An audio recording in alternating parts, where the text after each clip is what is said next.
Assalamu alaikum, урматтуу мусулман бир туугандар. Мындан 2 жыл мурда улууларды ыйлаткан суроо аттуу бир видеосы чыккан. Өзүңөр жакшы билесиздер. Ал болгону 19 мүнөттүк боло турган болсо, азыр ошол ар бир асыл инсандарды өз-өзүнчө кылып чыгарып берүүнү туура көрдүк. Эгерде мына ушул видео 5000 лайк алган болсо, анда кийинки видеолорду дагы ушундай иретте көрө аласыздар. Анда эмесе сиздерди күттүрбөй видеого өтөбүз. Bismillah, alhamdulillah, wa salatu wa salamu ala rasulillah. Атаңыздың бұл дүйнөдөн өткөнүнө канча убакыт болду дейт. 2007 жылы каза болгон. Ошондо 10 жыл болуптур да. Атамдын өткөнүнө. Атаңыздын кайсы сөзүн көп эстейсиз дейт. Атам жаштайымдан эле айрыкча мына ошол дин жолуна кадам койгон күндөн тартып, мындай көбүнчөсү эле айтып берчү, балам такылдап деп.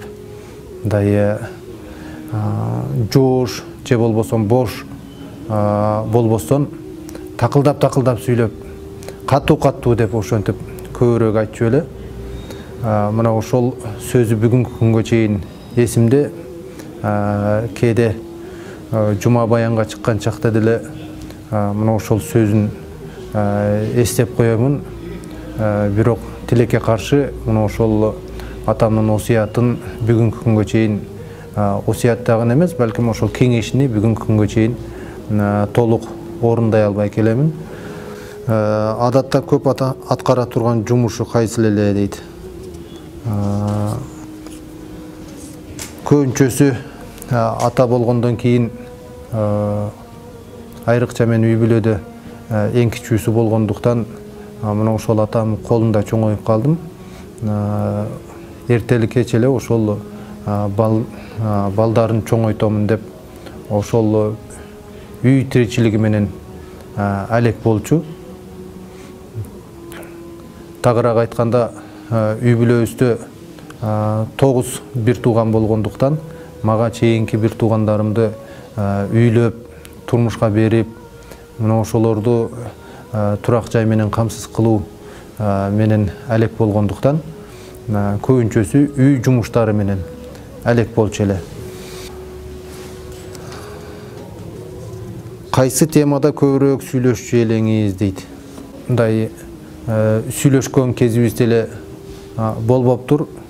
Мындайча айтканда 93-жылы мектепти бүткөн болсом, ошол күндөн тартып эле бул жака Бишкекке келип окуп, бул жактан окууну бүткөндөн кийин бул жактан жашап калып атпайм. Ошондон улам атам алдында да көп боло албадым. Эми ошол кезде барып турган чакта же болбосом ошол бул жака келгенге чейин деле атам менен сүйлөшкөндө негизинен сүйлөшө турган деңгээлдеги акыркы мындай токтолуп калган чагымда мына ошол динге умтулуп калган чак эле. Көбүнчөсү мына ошол диний маселелердин алкагында сүйлөшүп калчубуз. Тагыраак айтканда мына ошол намаз маселесинде, Куран маселелеринде көбүрөөк сүйлөшүп калган кезибиз болгон. Сизди эмне деп атачу дейт? Албетте жалпы эле аталар өз баласыны балам дегендей, мына ошол мен дагы ошол балам деп эле атачу. Анан эркелетип кээ бир аталыштар менен атаган болсо атагандыр, бирок мындай эс тартып калган күнүмдөн тартып эле ошол көзү өткөнгө чейин балам деп эле атап келген да. Мына ошол балам андай кылгының, балам мындай кылгының деп ошентип атап келген. Сиз атаңызды сагындыңыз, азыр жаныңызда болсо эмне дейт элеңиз дейт. мурда эме ата деп эле келген болсок, кээ бир жерлерде бая аба деп аташат, анан кийинчерээк аксакал куракка жеткенден кийин ата деп дегендей, мына ошол ата деп келген болсок, бүгүнкү күнү мындай эгер алым жетсе атаке деп эле айтмакмын да, атаке деп эле айтмакмын. Анткени Кур'ан-ы Керимде дагы айтылып жатпайбы, я абати деп жана Ибрахим алейхиссалам менен Исмаил алейхиссаламдын окуясын эскергенде эли журтка канча айтып жатабыз. Ибрахим алейхиссалам баласына я бунайя, о уулум, о балакайым деп эркелетип айткан чакта, анан Исмаил алейхиссалам дагы өз атасына я абати иф'ал ма ту'мар, о атаке деп кайрылгандай, мына ошол мен дагы атаке деп кайрылат элем деп бир эле азыркы суроодон эмес, балким күнүмдүк эле баягы жашоомдо эртелик кеч ойлогонум, эгерде бүгүнкү күнү атам жанымда болгондо атаке деп эле кайрылмакмын да. Анткени ошол эркелей турган бир жагынан эң кичүүсү болгондуктан, эрке кенже баласы болгондуктан улам, экинчи жагынан ошол атанын кадыр баркы, атанын орду улук болгондуктан улам, ошол атаке деп эле кайрылат элем да. Ата бул сиз үчүн ким дейт? Ата мен үчүн пайгамбарыбыз саллаллаху алейхи ва саллям өз сөзүндө айтып кеткендей, бейиштин ортоңку дарбазасы да, эң башкы дарбазасы. Кааласаң аны талкалап салгынын, кааласаң бекем орнотуп бекем кармангынын деп айткан хадистин негизинде, ата бул мен үчүн бейиштин бейишке кире турган, албетте бейиштин бир канча эшиктери бар эмеспи? Бая ал Рамазан айында мисалы Райян эшиги дегидей бир топ эшиктери боло турган болсо, ошол эшиктердин эң башкы эшиги. Бая кимдир бирөөнүн үйүнө бара турган болсоң дагы, же болбосо кайсыл бир конок сеникине келе турган болсо дагы, мына ошол четтеги бир калиткадан эмес, балким ошол конокту башкы дарбазадан күтүп киргизгендей, мына ошол ата бул бейиштин ортоңку эшиги. Атакеңизди алдыда эмнени аткарам деп, бирок ишке ашпай калган дейт. Жок дегенде ушул күнгө чейин жана эртелик кеч тиричилик деп өтүп, жанагы мазол баскан колдору, буттары бүгүнкү күнгө чейин элесимде да. Анан өзүнчө таң калып ойлоп коёмун, бүгүнкү күнү биз эми шаар жашоосу менен болуп калып, көп деле кара жумушка аралашпай калган соң, мына ошол өзүм эле колдорум карап көрүп, анан ошол эле учурда атамдын колуну салыштырып, кадимкидей баягы мазолдоруну элестетип, эми ошол мазолдор жөн жайынан болгон жок да. Бизди багып, чоңойтуп, өстүрөм, үйлөп, окутуп, жайгаштырып деп канча ошол машакат чекти. Мына ошол колунан бүгүнкү күнү бая эгерде атам болгондо ошол жетпей келем, колуна бир өпсөм деп, бирок ошол нерсе ишке ашпай калгандыгына өкүнүп жүрөм да. Өмүрүмдө ошол атам колунан эми жана студент кездерде кээ бир баягы барган чакта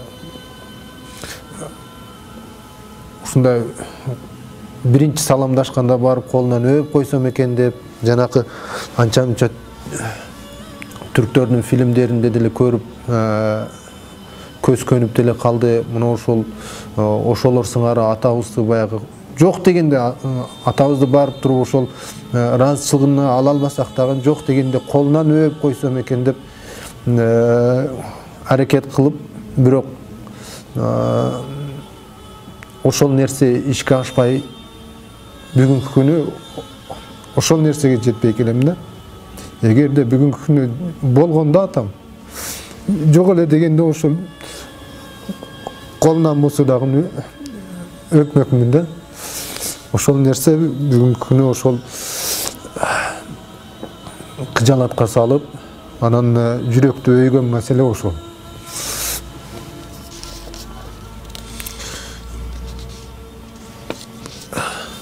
Атаңыздын көзү тирүү болгондо эмне деп айтмак элеңиз дейт.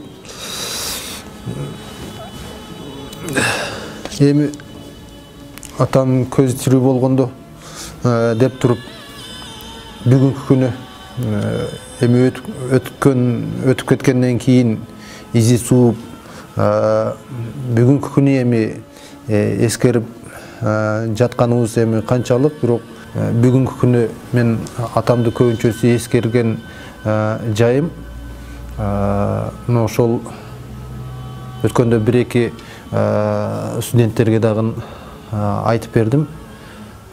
Жаштайыман эле мектептен келген чакта ошол келер замат эле кел балам малдарга чөп кыркып коелу деп чакырып калчу. Анан жаш бала сумкени коюп эле ошол колго нан кармап достор менен оюнга шашып турган кезде жанакы атанын ошол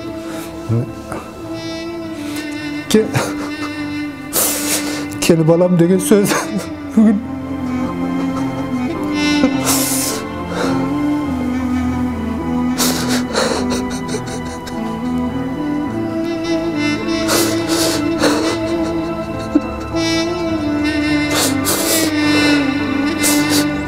үйгө барганда баякы дарбазадан короо жакты карап коем, качан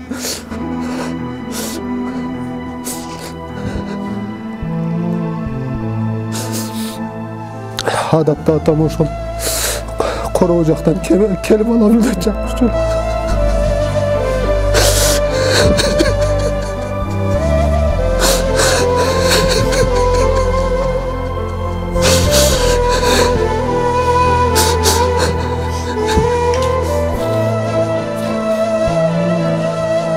Ошол балам деген сөзүн сагынып келем бүгүнкү күнү.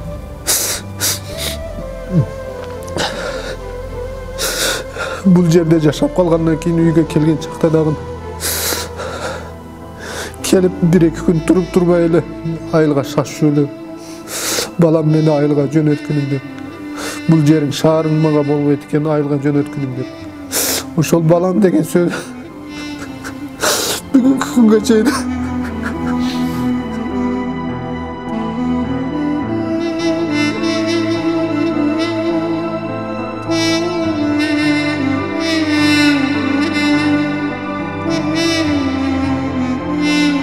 bir 70'ten aşıp kalgan 70 yaş kuraqtagı atam baykuş emi көрүнгөн жерге тыгылып, көрүнгөн жерде ошол батышып Бишкекке келип, анан Бишкекке келгенде дагы бул жактан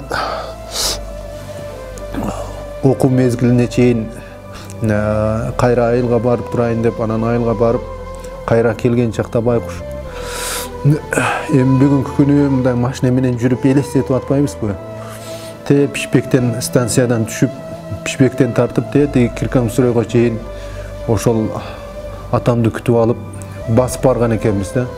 Аксакал кишини бастырып, анан бул окуу жайга келебиз дегенде тетиги Киркамсуройдон бериги 14-трилебуз жүрчү эле. Анан ошол 14-трилебуз менен шлагбаумга чейин келип, анан жанакы экинчи маршрутту, экинчи тирелөстү күтүп олтурганда даракка сөйүнүп олтурбайбы? Ошол мени окутамын деп ошончолук кыйынчылыктарды баштан өткөрүп, эми бүгүн биз заманбап болуп, заманыбызга жараша болуп калдык, бирок байкуш аксакал кишилер ошол баласын деп көрүнгөн жерде олтуруп, көрүнгөн жерде батып, көрүнгөн жерде ошол баш калкалап, оокатын кылып, ошол бала деп өтөт экен.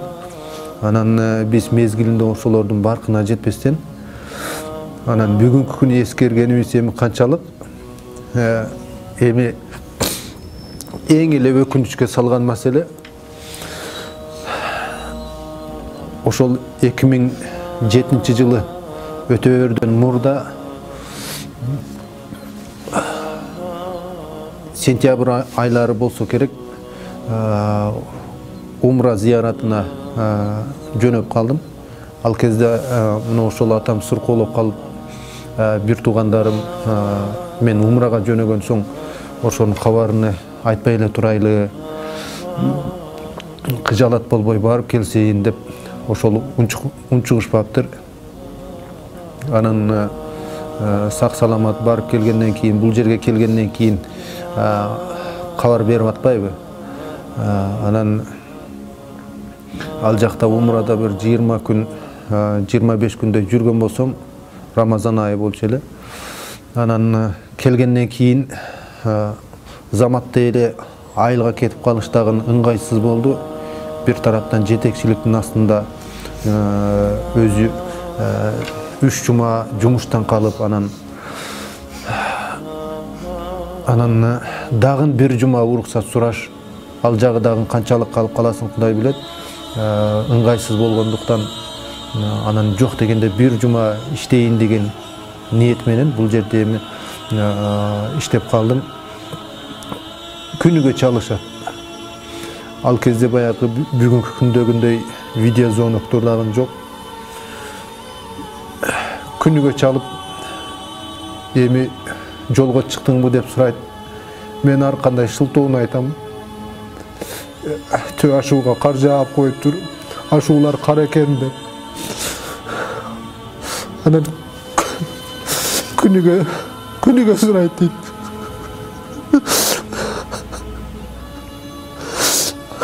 А мен болсо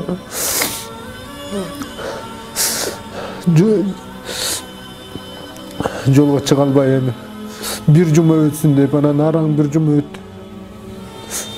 Анан бир жума өткөн соң жума күнү Абдушкур устазга жумадан мурда кирип, дамыла абал ушундай, уруксат берсеңиз мен айылга барып келсем десем, Алла разы болсун, кадимкидей урушуп,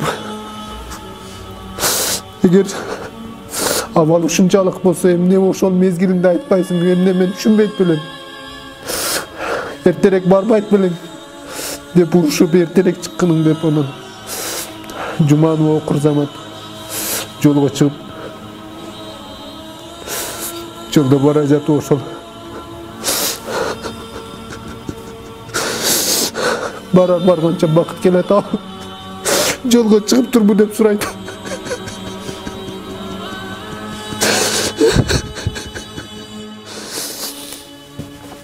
Кадам жайдын окнасына канча жеткенде айылдан звонок келип калды.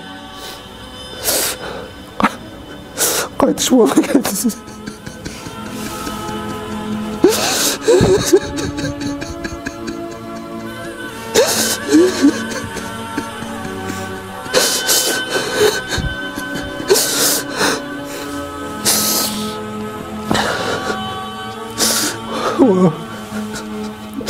Ошол маселе бүгүнкү күнгө чейин жүрөгүмдү эми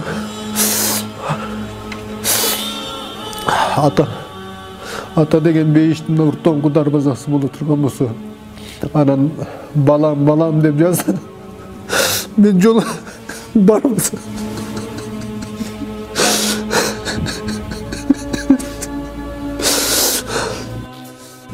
Бирок Құдай нәсіп қылып 2013 жылы Allah razı olsun Said Bayım Üstaz'ın demilgesi менен дагы умра сапарына зияраттап калдык. Мына ошол сапарда атам атынан ошол умра кылып, анан умра бүткөндөн соң адатта ошол күн ысык болгондуктан салкын деп түн ичинде умраны өтөгөн соң эрте таңда келип жаздыкка баш коюп түш көрүп атпаймынбы. Анан түшүмдө атам арыда турган экен. Адатта ошол атам өткөндөн бери ал кишини түшүмө дагы мындай даана жүзү көрүнө элек. Бир гана ошол кезде арыда турган экен. Анан ошол барып туруп үстүнө аппакай көйнөктү кийгизип туруп, анан топчулап койгон чакта атам мени карап туруп жылмайып коюп, элеси жоголуп кетип атпайбы. Анан ошондон улам ушул окуяны эстеген соң гана жанакы өзүмдү өзүм сооротуп, бүгүнкү күнгө чейин өзүмдү өзүм сооротконум болмосо, бирок бүгүнкү күнгө чейин өзүмдү өзүм күнөөкөрлөп келем. Ошондон улам бүгүнкү күндө кимдин атасы боло турган болсо, кечикпестен мүмкүнчүлүгү болушунча ошол атасынын батасын алып, атасына камкор болуп, атасынын жанында сырдаш болуп, анан адатта кээ бир досторум атасы менен мындай аңгемелешип, сырдашып олтуруп калган күндөрүн эстеген чакта менин турмушумда тилекке каршы ошондой күн дагы мындай болгон эмеспи, же эстей албай жатамбы. Ошол мекендештеримди ошол нерседен эртең күнү өкүнүп калбастан, ошол колубузда бар алтындын эмес, алтындан да кымбат болгон ошол улуу инсан, ата деген инсандын батасын алып, ыраазычылыгын алууга үндөп кетмек элем. Ал эми өзүм болсо Кудай Таала ошол жогорто өзүмдү өзүм алдап сооротуп келген ошол атам атынан өтөлгөн умраны, андан кийин Кудай насип кылып атам атынан ажылык кылдым. Мына ошолорду Кудай Таала кабыл кылып, анан Кудай да ыраазы болуп, анан эртең күнү атам да акыр кыяматта жолуккан чакта мага тетире карап, балам, мен сени өлүм төшөгүндө жатып күткөнүмдө келбей калдың дебестен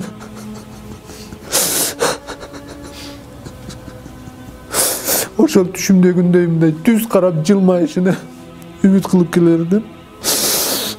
Кудай Таала ошону насип кылган болсун. Жалпы аталардын ден соолугу чың болсун, өмүрлөрү узун болсун. Аллах Таала баарыбызды ошол аталык, баарыбызга аталык мээрин берген болсун. Анан балдарыбыздын алдында аталык озуйпабызды өтөштү Кудай Таала насип кылган болсун. Ассаламу алейкум ва рахматуллахи ва баракатуху.